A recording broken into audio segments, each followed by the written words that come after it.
Hi, this is Karsten McKinney presenting Project 2 for ME 3210, and my project will be on the power industry. Power in the United States has had a huge problem as a lot of our infrastructure for the past 50 to 60 years has been using the same infrastructure for the 50 to 60 years. And so our aging power grid is causing lots of problems. We're a huge country with lots of citizens, and we continue to keep growing in the size of our population and also the size of our energy needs.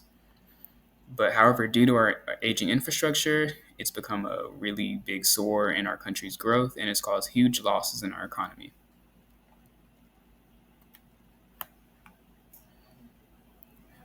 Within this infrastructure problem that we have, not only usually, our infrastructure problem can also be transportation, the railways, and our water problems. But within this infrastructure problem, there is the problem with power, and we have lots of blackouts, rolling blackouts due to weather-based events in different parts of our country, such as the big electrical freeze in Texas about 2 years ago, which caused power outages for lots of constituents, as their power grid was not ready to handle the cold weather. And also, as the climate continues to change, these infrastructure problems will become bigger and bigger, causing a wider electrical burden on the American people. But not only is there that, we're also having a large boom in our electrical technology, such as AI, our new centers, and the birth of a new American EV industry. With AI, it takes lots of power and it takes lots of water too. So it's also causing a big water problem on our other end. And we have a lot more data than ever, and we need much more centers to cover that, and so we need a bigger electrical grid to handle that too. The aging grid is simply just not enough to support all this growth. And because of our booming new tech industries, we also need more power to also just afford power for civilians. The solution. In 2022, President Biden signed the Infrastructure Investment and Jobs Act, which signed over tons of money for every part of infrastructure within our country. But specifically for the power industry, it signed over $73 billion for our energy policy and $4.3 billion for the production of our EV charging stations. This policy, um, you know, this policy was for transmission, power generation in the form of nuclear, and it finally means that we'll be able to catch up to other nations with our electrical infrastructure, as we've been behind plenty of other first world countries, as they have been updating their things more moderate in more modern times, and it's very necessary for what if we're going to continue to grow and be the number one power within the world. And this act really showed me a future in this field, as now we are dedicating lots of money and time to upgrading our power grid, which will mean a very solid career for me in the future, as we will need as our power needs keep growing and growing and growing. And it's also a field which I personally feel helps me feel like I'm doing something morally right and helping people in very tangible ways by helping smaller communities, helping just regular communities have power, and um, fixing the power gap between lower income communities and upper income communities. For me, why I'm invested in power.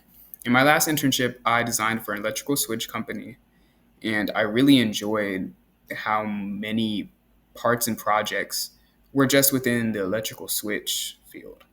And that's just a small facet of the power transmission field.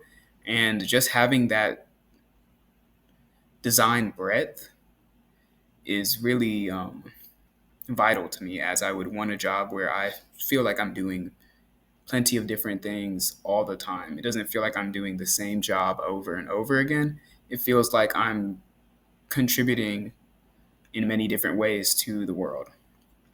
In the future, I hope to enter this industry and further help not only the people within America with their power needs, also other countries who have struggling power needs.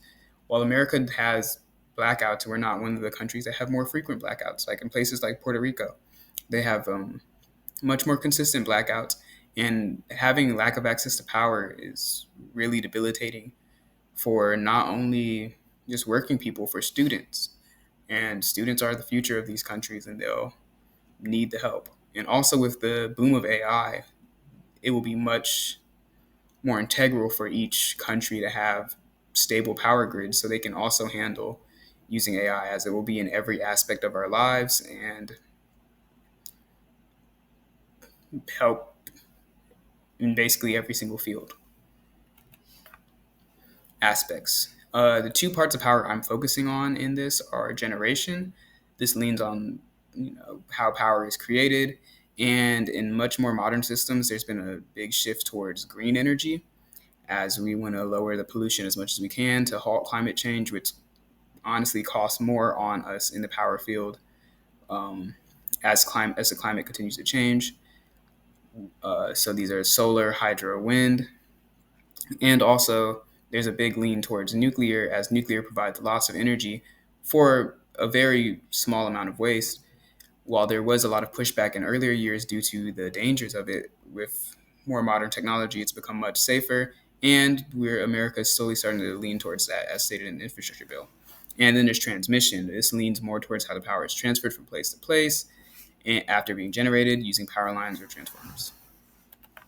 Transmission. The main problem with like a lot of these lines is weather. With changing climate all across the world, um, certain places have certain climate disasters, such as Texas having to deal with that extreme freeze. They weren't ready for that because they're used to a much hotter climate, and so all the power lines were designed for those systems, not for extreme cold. And as we have tornadoes and hurricanes, those debilitate everyone power. So the more resilient you can engineer these towers and pylons, the better. Uh, Most modern equipment is leaning towards systems with less mechanical parts, but for the factor of safety, a lot of the time when working on these power lines, a lot of people like to use mechanical features to have very clear and physical visible stop gaps, so that way no one's getting electrocuted while working on these lines. And power lines, that's a lot of mechanical engineering.